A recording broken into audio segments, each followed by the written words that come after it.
Ya estamos con Washington Abdala, conocido por todos como el Turco Abdala, que vino a presentar su último libro, Maldita Política, cómo reconocer a un candidato exitoso. Recordemos que él es embajador de Uruguay en la OEA, la Organización de Estados Americanos, está viviendo en Washington y vino por temas personales. Se aprovechó también para hablar un poco de este libro que me parece que es ideal para estos tiempos de campaña. Gracias por acompañarnos, un gusto recibirte. Un placer estar con ustedes, un gustazo. Bueno, si tuvieras que definir el libro, ¿qué dirías? ¿Es como una guía para ayudar a quien aún está indeciso? O una guía para... Se puede leer de dos lugares, del lado del ciudadano, que probablemente el ciudadano puede encontrar ahí como una especie de lista de lo que un buen candidato para un sistema político cualquiera debería recorrer, y del lado del político, para tratar de equivocarte poco, porque siempre un actor político está sometido al escrutinio, la atención, la vorágine, entonces probablemente las dos lecturas valen. Yo al principio lo empecé escribiendo más pensando en el ciudadano y después me daba cuenta que la cabeza se me estaba yendo para el otro lado. Entonces, inclusive la editora me dijo, pero una editora maravillosa, y me dijo, pará, mirá que esto lo tenemos que hacer así abierto, y me costó. Y al final, porque los libros llevan pila, ¿viste?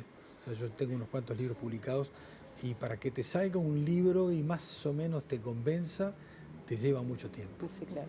Pensaba en el título, ¿no? Y uno podría leerlo y dice, bueno, será un manual de un candidato ideal, pero ¿es posible tener una respuesta a esa pregunta, siendo que hay un electorado tan fragmentado, tan distinto, tan dividido? ¿Se puede hacer una especie de menú del candidato ideal? No sabría decirte si la respuesta esta que te voy a dar es la correcta, pero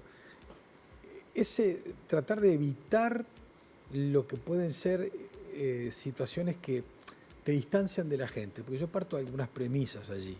Parto de una premisa de que lo más importante es la empatía emocional. El candidato que le va a ir bien va a ser el que logre conectar emocionalmente con el otro. Y eso es un misterio, que a veces se logra y a veces no. Les pasa a ustedes en la tele. Hay una palabra que usamos los que nos gusta la tele, hay gente que rompe la pantalla y la atraviesa, y otra gente que es una momia, la pones acá, es Tutankamón. Pueden ser unos fenómenos. Entonces, ese es un lío en la empatía emocional. Lo otro es la autenticidad. El candidato está sometido a tanto escrutinio. A ver, programas de televisión, programas de radio, plataformas que suben, TikTok, Instagram. Inteligencia artificial, o sea, mirá que hoy por hoy se van sumando nuevas herramientas que... Entonces llega un momento que la fragilidad del candidato, si no es muy elástico y no es dúctil y no entiende todo eso y a la vez no crea una impostura, porque el riesgo es la impostura. Eso te iba a preguntar, porque ¿cuánto de eso está dentro de lo que es inerte de la persona? Porque muchas veces hay gente que viene con discursos ya predeterminados, con cosas que quiere decir. El político casetero, totalmente. Ay, no, te mata. Te mata. Te mata. Pero, a los 2 minutos pero no está llega. ronroneando. Sí. Pero totalmente. Claro. ¿Y Pero cuánto digo, tiene más que ver gente se eso da cuenta. en todo lo que venía diciendo? Porque, a ver, ¿quién no comete un error? Todos podemos cometer un error. El tema es cómo se sale de ese error. Y ahí aparece la autocrítica. Hay tantos elementos, como decía Maggie. Es difícil también ponerlo, porque a veces uno puede ser un buen político o no, pero si uno no tiene eso que vos mencionabas, entonces, ¿qué? ¿No hay manual que me sirva? No hay manual, pero esto es parecido a un deportista o a unas comunicadoras o a un comunicador. O sea, ustedes van sabiendo, por ejemplo, en el cotidiano, que hay narrativas que si vos te pones muy larguero, la gente se te escapa. Entonces, se te escapa. Entonces, el mensaje claro, llano, concreto, tratar de no aspirar a construir la Divina Comedia, ¿no? Dejáselo a Dante Alighieri, que él la pudo hacer. El político que va a tener que actuar en esto va a tener capacidad de síntesis. Son todos desafíos muy complicados, porque a veces, hay niveles de exigencia. Una cosa es, qué sé yo, una entrevista, otra cosa es en una plataforma, otra cosa es una conferencia. El tipo está sometido a un escrutinio mucho mayor. La preparación, yo creo mucho en la preparación. La preparación del entrenamiento para que luego fluya naturalmente tu pensamiento. Pero si no, suena improvisado. Y lo que suena improvisado, esto es igual que una clase de facultad. Yo soy un viejo profesor de facultad. Las mejores clases son las que preparé toda la vida.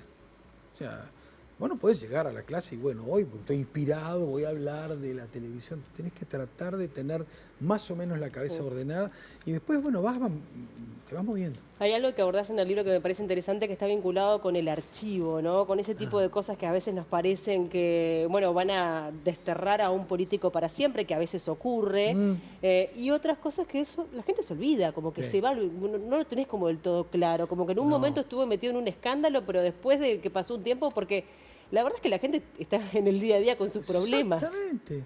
¿No? La inmensa mayoría de la gente no forma parte del círculo rojo, llamémosle, del grupo de gente que está muy preocupada por la política. La inmensa mayoría de la gente está en sus propios rollos existenciales, sus peleas cotidianas. Claro. Entonces, la política irrumpe ahí y a veces el político también cree. Hace un rato en la previa contigo hablábamos de un buen amigo que falleció, Adrián Peña.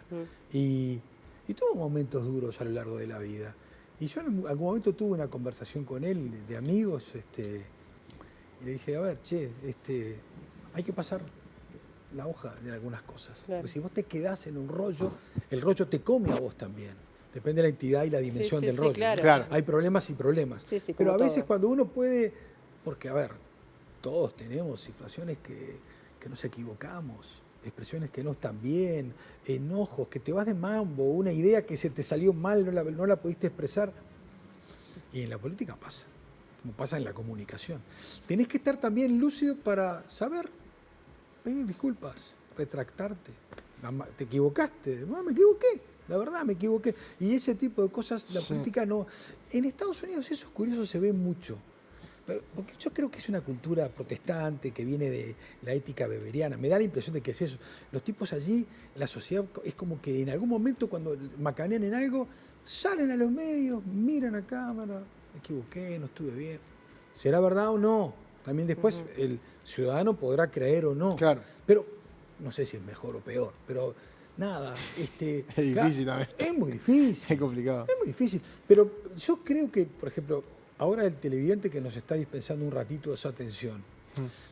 Acá hay otro argumento bien lindo. No funciona solo el carisma. A ver, yo por ejemplo, hablo de mí por estúpido nomás, porque me sirve de buen ejemplo. No soy lindo, no soy seductor, no soy carismático, pero capaz que te puedo comunicar en otro territorio.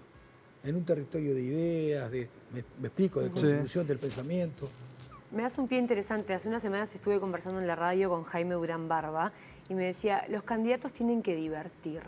Claro. Eso es así, porque además vos también en el libro tocás el tema del carisma, que no es todo el carisma. Porque a veces creemos que alguien que hable bien, que divierta, o que capte, que rompa, que sea magnético, con eso basta. Yo discrepo con Jaime ahí, le tengo mucho respeto, pero discrepo. No, eso es... Esa lectura es una lectura muy posverdad, muy posmoderna.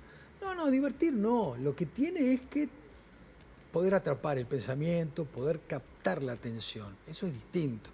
Divertir no, porque ya la política, no podés frivolizar la política. En los uruguayos además no tenemos eso en la cabeza. O sea, no funcionaríamos con candidatos divertidos. No, nos gustan más unos u otros, no importa el bando donde estés, pero ese concepto Jaime Durán lo viene repitiendo, pero yo creo que porque ha visto algunas elecciones y él cree que la lectura de él es una lectura en clave Estados Unidos, porque él vive en Estados Unidos parcialmente, algo en Ecuador y algo en la Argentina. Entonces, si vos miras la secuencia de él, es probable que la lectura sea en base a esos países. Sí, él hablaba como un divertir como sinónimo de dar que hablar.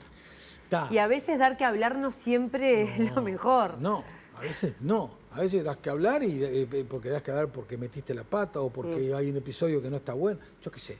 Digo, es un arte la política que ahora tiene muchas más ventanas que antes. Esa es la cosa, que antes eran poquitas ventanas, algunas entrevistas televisivas, algunos programas radiales. Ahora las redes, todo va a mil, pero va a mil. Y cómo apareces en las redes es muy difícil. ¿Y cómo te toman? ¿Y cómo te toman? A ver. El consumo irónico aparece mucho. Pero dime, un candidato hace... Pobres candidatos, están todos en la lucha diaria, haciendo actos y reuniones. Una reunión con 30, 40 personas, o 100 o 200, tu tono de voz, tu forma de tratar de explicar tu pensamiento, no es el mismo que esta charla recoloquial que tenemos. La gente está probablemente mucho más afín a este tipo de charlas coloquiales que a un candidato que aparezca. Yo creo que hay retóricas que se despacito se van desplazando. No digo que va a desaparecer el acto político, pero digo que se va achicando. ¿Por qué? Porque el escrutinio de las redes, de las cámaras, de la televisión, de los teléfonos. El teléfono es mortal. El teléfono, o sea, ¿cuántos millones somos? Todo el mundo tiene una cámara. Todo el mundo está registrando parte de la vida de los candidatos. Es terrible. Se murió la privacidad. Sí. Se murió la privacidad. ¿Cómo ves la pata de la gestión y del liderazgo político? Porque cuando hablamos de precandidatos o de candidatos, estamos hablando de la presidencia de la República, que es, digamos, el rol más importante del Ejecutivo. Sí. Y el Ejecutivo tiene en su nombre todo, es ejecutar, empezar a hacer. ¿Qué rol le das a ese punto en particular, que tiene que ver con la gestión dentro de la política? Porque hemos visto a grandes gestores ser muy malos políticos. Sí, y al revés también. Sí. No, lo que pasa es que yo creo que las presidencias coronan carreras políticas. Entonces, por darles una explicación que me parece que puede funcionar, es esta. No llega nadie por casualidad a una presidencia. Si vos mirás todas las presidencias del Uruguay, son rejustificadas en sus tiempos históricos. Y vos después los ves a los expresidentes que están vivos, es como digo yo, son de amianto. Claro. Puede haber un incendio y los flacos fuman un habano y no pasa nada, porque son de amianto, son tipos que han pasado 1000 peripecias. Vos mirás a Mujica, mirás a la calle, Herrera, mirás a Sanguinetti, y vos decís, bueno, falta Jorge Valle, falta Tabaré Vázquez, porque no están. Pero pasa lo mismo. Pero también eran de amianto. Y eso, yo entiendo que también el presidente actual tiene una cosa muy a ver, probablemente es el gap, el que hace el salto a una comunicación distinta. Todos los anteriores venían en un mundo más o menos más previsible. La calle Pou se encuentra en un mundo anfibio, como le digo yo. Tenés que navegar en la política clásica, en la construcción, pero también tenés que navegar en redes, en plataformas, en selfies. Todo eso tiene que resultar auténtico. Sí. Es bien, bravo. Y eso va aumentando. Hay un tema generacional que creo que lo ayuda también a la calle, ¿no? Lo ayuda, empatiza el tema generacional. Claro. Te cambio un poquito de tema. Quiero salir un poquito del libro y obviamente vamos a hablar de algunos temas vinculados con tu rol. Yo sé que estás muy limitado y que hay cosas que podés decir y cosas que no, lo hablamos también antes de estar al aire. Pero bueno, ocurrió un hecho este fin de semana en Ecuador que ha generado una alarma internacional, ¿no? Sí. ¿Hay precedentes de este tipo de cosas? Ocurrió en la Embajada Mexicana. Sí, ha habido, hasta en la historia del Uruguay, han habido algún caso en la Embajada de Venezuela, Elena Quinteros. Bueno, con Elena Quinteros, que también lo hablábamos acá en Uruguay. Y ha habido, si mal no recuerdo, lo de Assange en Londres con la Embajada de Ecuador. El tema, tengo que ser muy escueto porque lo último que quiero es generar un malestar con el ministro, que me pegue un tirón de orejas, no es necesario. El asilo es un instituto muy importante para el derecho internacional, para el derecho internacional público. El asilo, cuando se concede por parte del país o la embajada que lo concede, no hay demasiado debate. Está bien, podés discutir, pero no hay demasiado debate. Una vez que está concedido el asilo, lo que tenemos que entender, no las quiero aburrir desde el punto de vista jurídico, es que hay como una ficción jurisdiccional. Cuando vos entras a una embajada, tú tenés que saber que ese territorio, por más que esté en un país determinado, es territorio casi que tiene la soberanía del otro país. Claro. No te podés meter. De ninguna manera te podés meter. Es como ficción, pero es realidad también. Es la realidad. Es la realidad. O sea, cuando entras a una embajada, es territorio las normas jurídicas que rigen, autorizado por el país soberano, es las normas jurídicas de ese país. Y cuando se conceden los asilos, hay un asilo, el de Haya de la Torre, que era peruano también. Uruguay tuvo también participación en algunos de esos casos. Ha habido casos donde Uruguay no ha concedido el asilo. Claro. No importa, ha habido casos, porque los asilos también se hace una evaluación técnica. Sí, claro. Ahora, una vez que está concedido... Hay una comisión que lo evalúa y le concede... Claro. Pero una vez que está concedido, no hay vuelta atrás. Debate. No hay un marcha atrás. Entonces vos tenés que, me parece, ahora cuando salgo acá tengo que hablar de este tema con quien tengo que hablar, el Uruguay es un país muy sensato en esto y siempre respeta Hasta estas donde normas. pueda contestar, pero el Frente Amplio tildó a la Cancillería de tibios un poco en el mensaje. ¿Cómo lo califican? Yo vi el comunicado, creo que es correcto, pero lo único que podría decir para dar tranquilidad en el tema es que la secuencia es no única. O sea, que el tema tiene análisis hemisférico regional, va a tener un abordaje en las próximas 24, 48 horas en algún ámbito internacional, como puede llegar a ser la OEA, puede ser CELAC también. O sea, es un tema delicado y obliga a la comunidad internacional a hacer reflexión y seguramente haya ahí... ¿Qué tipo de consecuencias podrían haber? Yo creo que no sé, me llevas a un territorio delicado. Yo creo saber lo que va a suceder, pero no lo puedo decir porque no lo debo decir. Pero si hablamos en opciones que puedan llegar a surgir, no que sea la que vos pensás, pero ¿cuál es el panorama que se puede llegar a dar? ¿Me explico? ¿Qué fotos se presentan? Claro, exactamente. El escenario es un escenario tenso porque los países se tensaron entre sí. Sí, claro. Pero si ustedes miran la secuencia del devenir de ambos países en los próximos meses, es muy probable que haya un clima de distensión. Y la comunidad internacional lo que debe hacer es coadyuvar, a decir, a ver, bajemos la pelota, vamos a tratar de entendernos porque ya es bastante innecesario. Tenemos problemas en el mundo, nos cuesta llegar a la Unión Europea, nos cuesta llegar a otros mercados. Tratemos de entre nosotros de... ¿Y está esa voluntad? Yo creo que sí. Hay Y ahí yo sé que nadie me va a creer, pero los organismos multilaterales tienen un peso, porque nadie quiere que una declaración unánime de un organismo multilateral te diga, usted estuvo... Entonces, por ejemplo, nosotros con Guatemala, todo el proceso de democratización de Guatemala, Uruguay jugó un rol importantísimo, pero importantísimo. Yo sé que Uruguay no se enteró mucho, pero nosotros corrimos la pista durante 9, 10 sesiones al gobierno saliente de Guatemala, tratando de habilitar al entrante, dialogando con el presidente Arévalo, que era un presidente excepcional, un demócrata. O sea que, te digo, en la pequeña humildad de nosotros, estoy reubicado, pero hay otros países que tienen una incidencia fenomenal. A ver, los 4 grandes del continente, Estados Unidos, Canadá, México y Brasil, son voces importantes. Claro. Son voces importantes. Yo le decía a ella con todo respeto que claro, que la ventaja que tenés siendo Uruguay es que tenés una carta de crédito por presentación en Estado de Derecho, en democracia, en calidad. Solidez institucional. Exacto. Sí, claro. Entonces nuestra voz se oye. Vos dirás, no, bueno, no, valen todas las voces. No se olviden que en la OEA hay 14 países que son del CARICOM. Son pequeñitos, son pequeñas islas, pero ahí hay embajadores excepcionales. El de Antigua y Barbuda es un tipo de una solidez. Hay tipos muy buenos, hay ex cancilleres. O sea, tenés un ambiente que se supone que trata de ayudar. Y en este tipo de circunstancias feas, desagradables, tensas, bueno, el organismo multilateral lo que tiene que decir, chicos, esta es la pista, vamos por ruta 5. Claro. No te vayas por la otra, metete por ruta 5. O sea que se va a buscar bajar. Buscar distender, buscar organizar y hacer, supongo, yo espero, anhelo, estoy acá, no estoy ejerciendo en un camino sensato.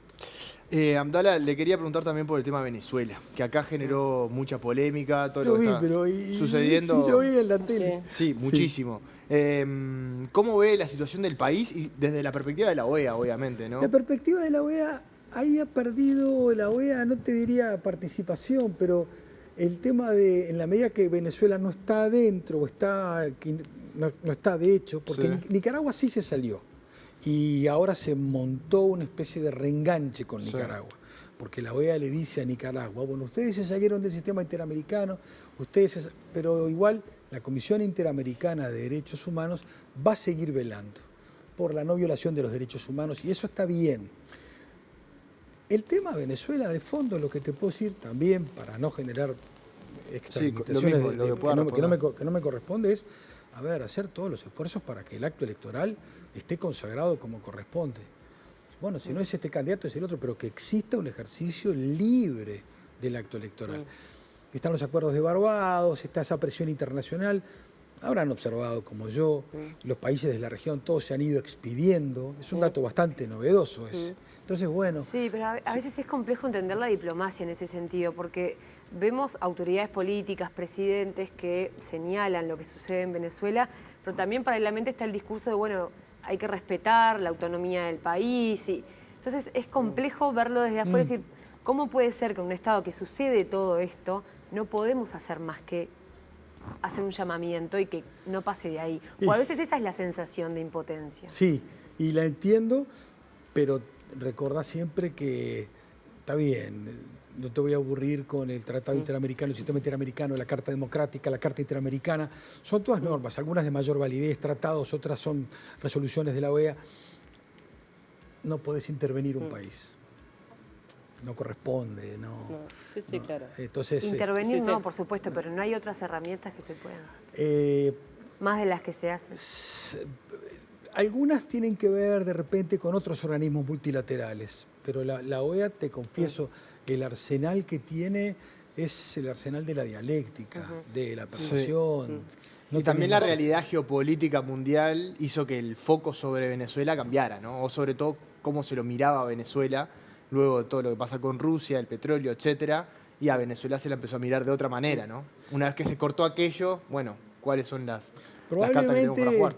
Yo no sabría qué decirles, porque todos creo que, no importa lo que pensemos, pero todos queremos una Venezuela democrática, libre, que tenga una construcción lo más armónica posible. Y bueno, digo, ese es un tema bien desafiante para toda la comunidad internacional.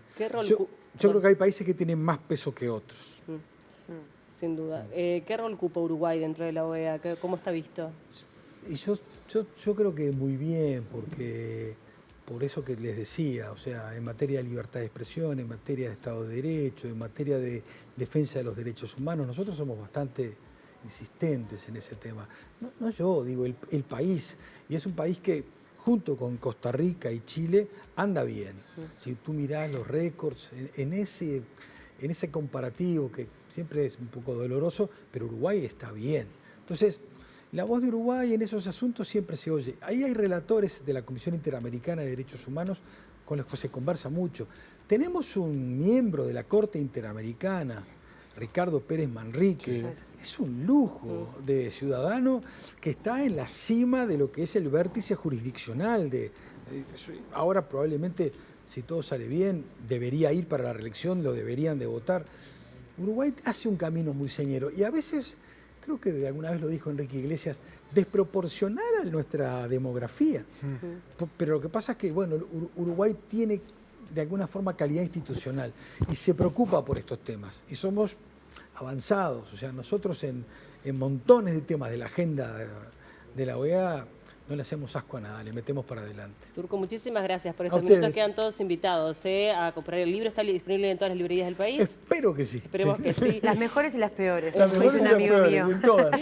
Maldita política, cómo reconocer a un candidato exitoso, lo están viendo en pantalla. Es una muy buena oportunidad para tener esta lectura en estos tiempos en Uruguay. Gracias por acompañarnos. Gracias por el charlo y gracias por la entrevista.